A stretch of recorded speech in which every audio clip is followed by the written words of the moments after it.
Good evening. আজকে মঙ্গলবার, আমি বজরংবলীকে পুজো করেছি ঘরে। তো সেভাবে নিয়ম কিছুই করতে পারি না। এই যে লেসটা দেখতে পাচ্ছ, আর এখানটাই আমি সরস্বতী পুজো করে কলার ছড়াটা এখানে ছিল। এই সন্ধ্যাবেলায় ঘরে ঢুকে কলার ছড়াটা নিয়ে নিজের মতো বসলো। মনে কিছু কষ্ট থাকলে আমি সত্যি ঠাকুরের কাছেই জানাই। তো আজকে আমার এত ভালো লাগলো, এটা আমার অনেক বড় পাওয়া যে আজকে আমার খুব মনটা খারাপ। তো দুপুরে পুজো করেছি যখন, তখন খুব কষ্ট হচ্ছিল। আমি ওনার কাছে আমার কষ্টটাই নিবেদন করলাম। আর উনি এইভাবে এসে যে আমার কাছে আসবে আমার বাড়িতে, আমার সত্যি এটা অনেক বড় পাওয়া। এটা আমি না শেয়ার করে পারলামই না, তাই ভিডিওটা করে রাখলাম যে মন থেকে ভগবানকে ডাকলে সত্যি দর্শন পাওয়া যায়। দেখুন লেজটা ঝুলছে, দেখতে পাচ্ছেন?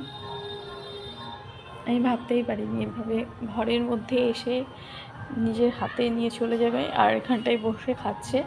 এই যে নিচে কলার খোসাগুলো ফেলেছে। সত্যি এটা খুব সুন্দর পাওয়া। আমি দেখাতে পাচ্ছি না কারণ ছাদে বসে রয়েছে, তো তবুও চেষ্টা করছি দেখানোর। এই যে দেখুন, দেখুন কি সুন্দরভাবে বসে আছে।